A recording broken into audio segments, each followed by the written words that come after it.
Lecture number 1 के अंदर मैंने आपको बताया था कि हमारे घरों में ऐसी बहुत सी चीजें होती हैं जिनके अंदर एसिड प्रेजेंट होता है। फॉर एग्जांपल, टोमेटो के अंदर प्रेजेंट होता है ऑक्सैलिक एसिड, लेमन के अंदर होता है साइट्रिक एसिड, ठीक इसी तरीके से विनेगर के अंदर प्रेजेंट होता है एसिटिक एसिड। तो अब ये टाइम आ गया है कि हम ये डिस्कस कर लें एसिड्स हम आखिर कहते किसे हैं। लैटिन भाषा के अंदर एक शब्द था एसिडस, और यही एसिडस से डिराइव किया गया एसिड वर्ड को। एसिडस का मतलब होता था लैटिन में सावर। सावर मतलब खट्टा। तो पहले के समय यह माना गया था कि जो भी चीजें टेस्ट में सावर है यानी कि टेस्ट में खट्टा है, उन्हें हम एसिड्स कह देंगे। हिंदी में हम एसिड्स को अम्ल कहते हैं, तो ये भी आप याद रख सकते हो। तो ये तो बात हो गई पुराने समय की। अब हम ये डिस्कस कर लेते हैं कि मॉडर्न टाइम में हम एसिड का क्या डेफिनेशन बनाते हैं। तो एसिड का डेफिनेशन बहुत ही सिंपल है। Substances that release hydrogen ion यानी कि H plus ion when dissolve का मतलब होता है घोला जाना, पानी के अंदर डिजोल्व करना, मिलाना, उसे मिक्स करना, in water are called acids. तो बहुत ही सिंपल सा डेफिनेशन है। किसी भी चीज को, किसी भी सब्सटेंस को अगर हम पानी में मिलाते हैं और पानी में मिलाने के बाद अगर वो H प्लस आयन क्या करे, रिलीज करे, तो उसे हम कह देंगे एसिड। तो ये H प्लस आयन यानी कि हाइड्रोजन आयन को आप याद रखो, कोई भी सब्सटेंस अगर H प्लस आयन रिलीज करेगा तो उसे हम डेफिनेशन वाइज कह देंगे कि वो एक एसिड है। तो ये वो डेफिनेशन है जो कि हमें क्लास 10th के लेवल पर एसिड्स को जानना है। और ये डेफिनेशन दिया था केमिस्ट या फिर साइंटिस्ट अर्हेनियस ने। तो अर्हेनियस आप नाम याद रख सकते हो, उनके द्वारा ये डेफिनेशन दिया गया था। तो क्या इसका ये मतलब हुआ कि एसिड्स के और भी डेफिनेशंस है? हाँ, बिल्कुल सही सोचा, एसिड्स के और भी डेफिनेशंस हैं जो कि अदर साइंटिस्ट ने दिया था। फॉर एग्जांपल, इस डेफिनेशन के अंदर कुछ कमियां रह गई थी जिस वजह से अदर डेफिनेशंस भी हमें लेकर आने हुए जरूरत पड़ी। अदर साइंटिस्ट का नाम है ब्रॉन्स्टेड। तो एक ब्रॉन्स्टेड का भी डेफिनेशन आप पढ़िएगा आगे के क्लासेस में। उसके बाद आता है लुईस का डेफिनेशन। तो कई सारे डेफिनेशंस हैं एसिड्स को डिफाइन करने के, और हर डेफिनेशन के अंदर कुछ ना कुछ कमी रह गई थी, इसलिए हमें जरूरत पड़ा कि नए डेफिनेशंस बनाए जाएं। ठीक है, जैसे कि अर्हेनियस, ये जो कंसेप्ट हम पढ़ रहे हैं, ऐसा मत मान लीजिएगा कि एसिड्स का केवल यही डेफिनेशन होगा। इस डेफिनेशन में भी कुछ कमियां हैं जिसे मैं इस लेक्चर में भी कवर करूंगा। एक तो आप जानोगे, अर्हेनियस ने ये कह दिया कि एसिड्स जो होते हैं वो पानी में जाकर H प्लस आयन रिलीज करते हैं, बट तुरंत ही हम जानेंगे कि H प्लस आयन तो एग्जिस्ट ही नहीं कर सकते, ये तो अनस्टेबल होते हैं। और भी कमियां थी इस कंसेप्ट के अंदर, जैसे कि अर्हेनियस ने उन्हीं चीजों को एसिड माना जो कि H प्लस रिलीज करे, बट बहुत से ऐसे एसिड्स होते हैं, मतलब एसिडिक सब्सटेंसेस होते हैं जो कि H प्लस आयन रिलीज नहीं करते हैं। तो क्या वो एसिड्स नहीं है? बिल्कुल है। तो इसीलिए हमें जरूरत पड़ा सेकंड डेफिनेशन, थर्ड डेफिनेशन, और इसके अलावा भी कई डेफिनेशंस हैं। तो लेवल वाइज हम सारी चीजों को पढ़ते हैं। 10th में हम इसी डेफिनेशन को याद रखेंगे कि कोई भी ऐसा सब्सटेंस जो कि पानी में जाने के बाद H प्लस आयन को रिलीज करेगा, उसे ही हम नाम दे देंगे एसिड। चलिए एग्जांपल समझते हैं। अच्छा, एग्जांपल पर जाने से पहले कुछ एसिड्स के नाम आप देख लो। HCl, अगर आपने नाम सुना होगा, hydrochloric acid. HNO3, nitric acid. H2SO4, sulphuric acid. CH3COOH, acetic acid. तो ये कुछ बेसिक से एसिड्स हैं जो कि हर जगह आपको सुनने को मिलेगा। पूरे चैप्टर में आपको इनका नाम बार बार रिपीट होता हुआ दिखेगा। तो चलिए पहला हम एसिड ले लेते हैं H plus, HCl। HCl aqueous इसलिए है क्योंकि इसे हम लोगों ने अभी वाटर के अंदर डाल दिया। ठीक, तो HCl को जब आप वाटर में डालोगे यानी कि ये एक्वस स्टेट में आ जाएगा, तो HCl रिलीज करता है H plus ion and chlorine ion. तो यहां पर H प्लस आयन हमें मिला, इस कारण से HCl जो है वो एक एसिड कहलाएगा। अगला एसिड है HNO3, nitric acid.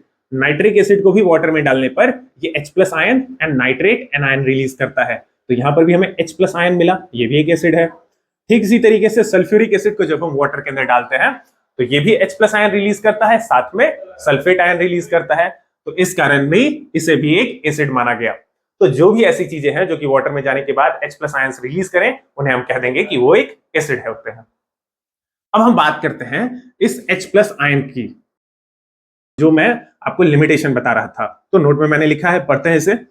Acids release H plus ion, ये बात तो आप डेफिनेशन वाइज याद ही रखोगे, but H plus ions do not have independent existence. Do not have independent existence का मतलब है कि वो खुद से एग्जिस्ट नहीं कर सकते, अकेले एग्जिस्ट नहीं कर सकते, वो अनस्टेबल हैं। H plus ion is simply a proton. H plus ion का क्या मतलब है? H प्लस आयन केवल एक प्रोटॉन है। कैसे प्रोटॉन है, इसे भी समझ लो। ये रहा हाइड्रोजन एटम। हाइड्रोजन एटम के न्यूक्लियस में अगर हम देखें तो सिंगल प्रोटॉन होता है और इसके एक शेल में सिंगल इलेक्ट्रॉन होता है। ये होता है हाइड्रोजन एटम। एटम की मैं बात कर रहा हूं। अब इस हाइड्रोजन एटम से अगर हम इस इलेक्ट्रॉन को बाहर कर दें, ये इलेक्ट्रॉन अगर बाहर चला गया, ठीक है, तो अब क्या बचेगा, केवल एक सिंगल प्रोटॉन बचेगा। जब इलेक्ट्रॉन बाहर गया तो अब बचा केवल सिंगल प्रोटॉन, जिसे हम कह देंगे H प्लस। प्लस साइन क्यों आया, जब इलेक्ट्रॉन्स निकलता है एटम से तो प्लस साइन आता है, जितना इलेक्ट्रॉन निकलेगा उतना पॉजिटिव चार्ज, तो एक इलेक्ट्रॉन निकला एक पॉजिटिव चार्ज।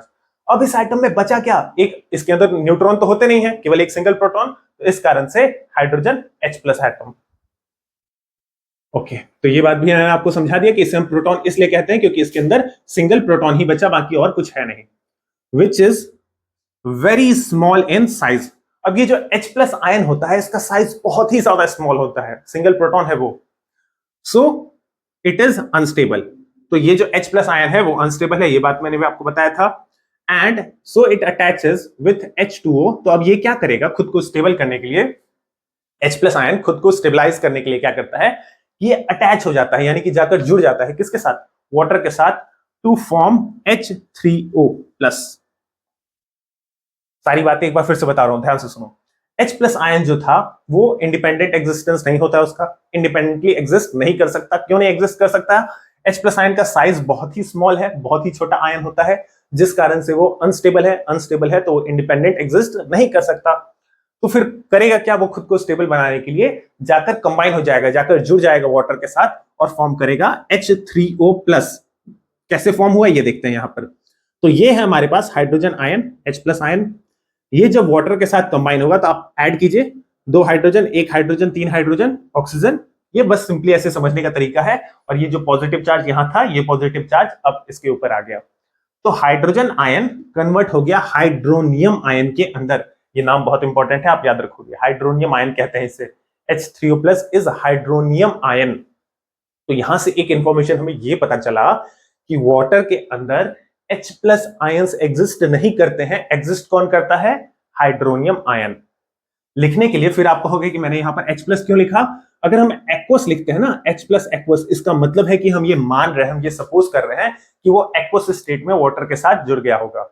या तो आप H3O प्लस लिख सकते हो, या फिर आप H प्लस के साथ अगर एक्वस लिखते हो, एक्वस यानी कि वाटर वहां प्रेजेंट है, तो ये खुद ब खुद अंडरस्टूड होगा कि वो वाटर के साथ कंबाइन होकर H3O प्लस यानी कि हाइड्रोनियम आयन फॉर्म कर लिया होगा। तो ये इंफॉर्मेशन है एसिड्स के बारे में। ठीक है, हम आगे चलते हैं और कुछ और बातों को डिस्कस करते हैं। तो जब भी हमें डिसोसिएशन ऑफ एसिड्स लिखना होता है, डिसोसिएशन का मतलब है कि एसिड्स जब अपने आयंस में ब्रेक होते हैं, ठीक है, उसे ही हम डिसोसिएशन कहते हैं, कि एसिड्स अपने ions H plus ion, Cl minus ion, जो भी आयंस के अंदर वो ब्रेक होगा। तो इस चीज को लिखने के लिए, डिसोसिएशन को लिखने के लिए हमारे पास 2 तरीके हैं।